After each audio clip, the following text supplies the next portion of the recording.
नमस्कार, जय माता दी, सुप्रभात। कैसे हैं आप लोग? ऐसा और उम्मीद करते हैं आप लोग बहुत अच्छे होंगे। और हम लोग फिर पहुँच गए सेम टाइम सेम जगह धरना LSCC धरना प्रदर्शन। और आज जैसे हम हाय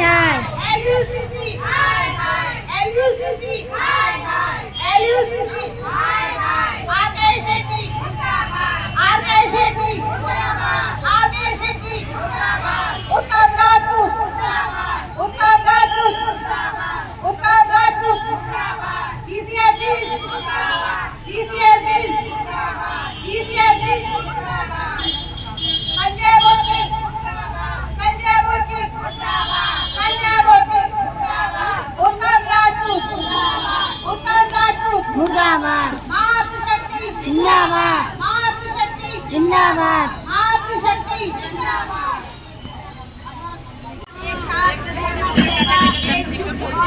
होना पड़ेगा तभी हम इस लड़ाई को लड़ सकते हैं। जब तक हम सारे मातृशक्ति एकजुट नहीं होंगे तब तक हम इस लड़ाई को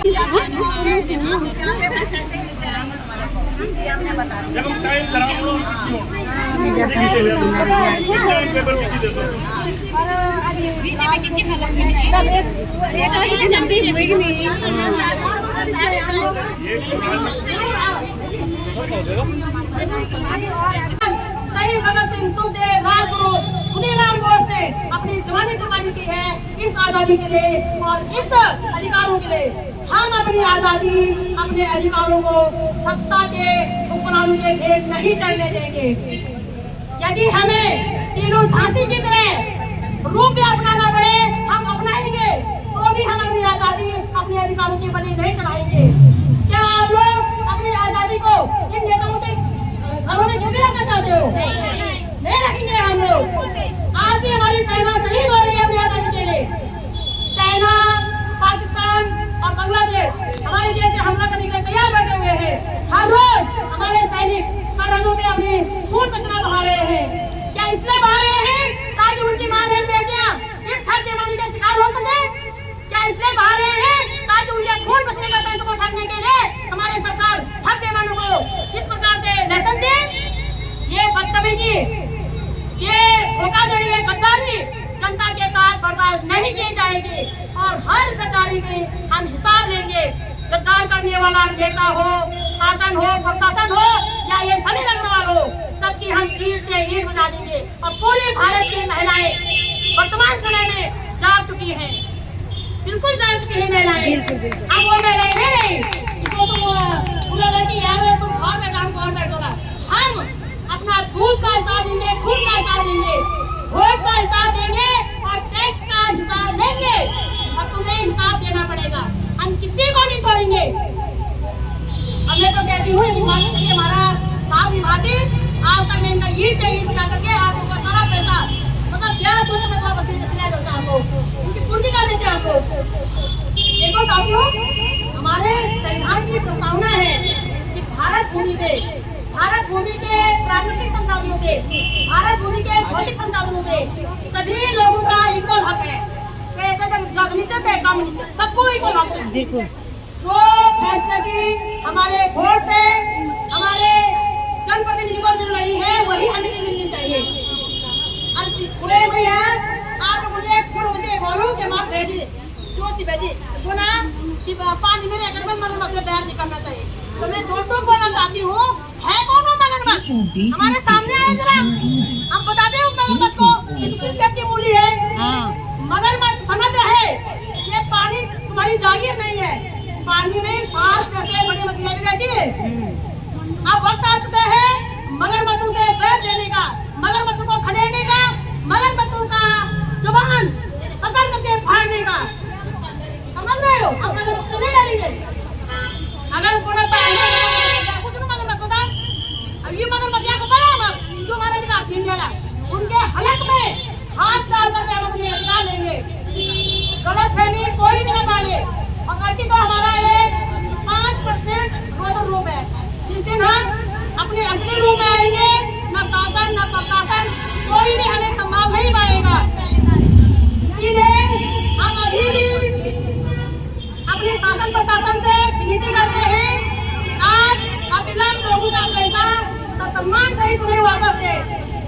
नारी शक्ति जिंदाबाद जिंदाबाद जिंदाबाद मातृ शक्ति जिंदाबाद जिंदाबाद जिंदाबाद नारी क्रांति जिंदाबाद जिंदाबाद जिंदाबाद मानव चेतना जिंदाबाद जिंदाबाद जिंदाबाद नागरिक एकता जिंदाबाद जिंदाबाद जिंदाबाद भारतीय संविधान जिंदाबाद जिंदाबाद जिंदाबाद हम अपना अधिकार मांगते नहीं किसी से भीख मांगते हम अपना खून पसीना का भुगतान मांगते नहीं किसी से भीख मांगते हम अपना खून पसीना का भुगतान मांगते नहीं किसी से भीख मांगते शासन प्रशासन होश में आओ होश में आओ होश में आओ होश में तुमको आना होगा वरना वापस जाना होगा केंद्र सरकार होश में आओ होश में आओ होश में आओ गृह मंत्रालय होश में आओ होश में आओ होश में आओ कृषि मंत्रालय होश में आओ होश में आओ होश में आओ धन सिंह भेजी होश में आओ होश में आओ होश में आओ मोदी बड़ा होश में आओ होश में आओ होश में आओ होश में तुमको आना होगा वरना वापस जाना होगा धन सिंह रावत इस्तीफा दो इस्तीफा दो इस्तीफा दो सहकारिता मंत्री इस्तीफा दो इस्तीफा दो इस्तीफा दो माँ बहन बेटी की रक्षा कर न सके जो वो सरकार निकम्मी है जो सरकार निकम्मी है वो सरकार बदलनी है हमारी आर्थिक हितों की रक्षा कर न सके जो वो सरकार निकम्मी है जो सरकार निकम्मी है वो सरकार बदलनी है बोल न बहना हल्ला बोल हल्ला बोल हल्ला बोल जोर जुलूम पे हल्ला बोल हल्ला बोल हल्ला उत्तराखंड की वरिष्ठ आंदोलनकारी प्रमुख श्रीमती कमला रावत रात दिन 26 सालों से सड़कों पे दर बदर भटक रहे हैं अपनी उत्तराखंड के लिए। जो वर्दी हमारे भाई बहन नहीं है, इस वर्दी के लिए हमने लहू बहाया है उत्तराखंड और उत्तर प्रदेश के सड़कों पे। मुजफ्फरनगर कांड, मसूरी कांड, ये हमारे नगर में कितने बच्चे हमारे बहे, कितने लोग मारे गए हैं इसलिए 42 साल की गई है, तब जाकर के हमारी वर्दी हमारे लोगों को मिली है। और आज आप लोगों ने एक काम सुना होगा, देहरादून में आईएसपीटी के एक थानेदार ने 1 लाख रुपए रिश्वत ली है। तो क्या हमने रिश्वत लेने के लिए यहाँ वर्दी के लिए लड़ाई लड़ी थी? कभी तुम वर्दी पहनकर रिश्वत दे रहे हो, कभी तुम इन ठगों को लेसन दे करके हमें ठग रहे हो, कभी तुम पकड़ में डाल करके लोगों को गुमराह कर रहे हो। ऐसा नहीं चलेगा। और साथियों, मैं भी स्वयं पिछले 20-25 सालों से इन तमाम मुद्दों पे काम कर रही हूँ और मैंने पाया है कि किसी भी अपराधी में इतना दम नहीं है कि हमारा बाल विवाह कर सके, लेकिन हम उदासीन हैं अपने कर्तव्य के प्रति, जिसके कारण अपराधियों के हौसले बुलंद हैं। मैं आप सभी भाई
कैसी धार्मिकता है कि तुम लोगों ने अपने ही लोगों को सड़कों पर दरों में भटकने के लिए मजबूर कर दिया। हमें शक है तुम्हारे धार्मिकता पे, हमें शक है तुम्हारे राष्ट्रवाद पे। इसलिए मैं सभी भाई बहनों से एक भी अपराध नहीं सहेंगे, पाई पाई का हिसाब लेंगे। वार्ड में मसला लेकर के सीएम पीएम सबकी जिम्मेदारी हम तय करेंगे। मुझे पूछेंगे कि जनता के प्रति तुम्हारी क्या जवाब दे रही है, जवाब देही है, क्यों नहीं जवाब दे रहे हो? हमारा स्पष्ट मानना है क्योंकि हम भी इसी सिस्टम के हिस्सा हैं।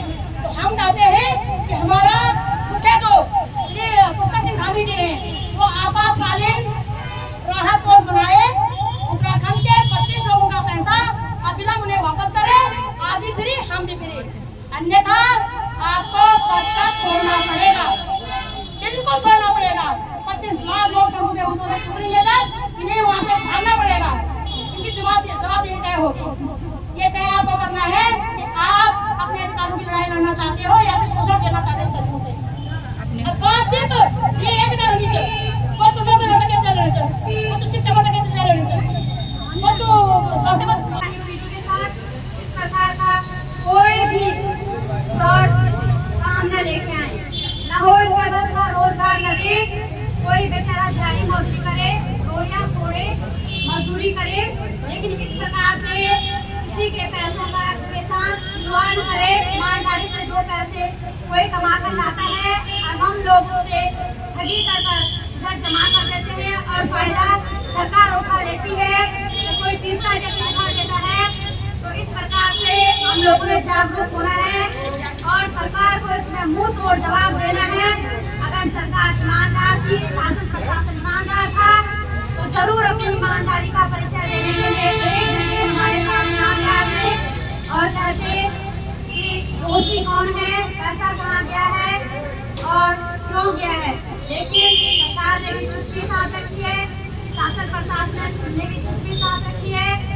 हम लोगों ने ईमानदारी से पैसा लोगों से लेकर इकट्ठा किया है, तो हम लोग गर्दन की ठोकरें खा रहे हैं, दौड़ मार करके अपना जो रिटायरमेंट मिला है यहाँ पर धरना स्थल में पहुँच गए हैं।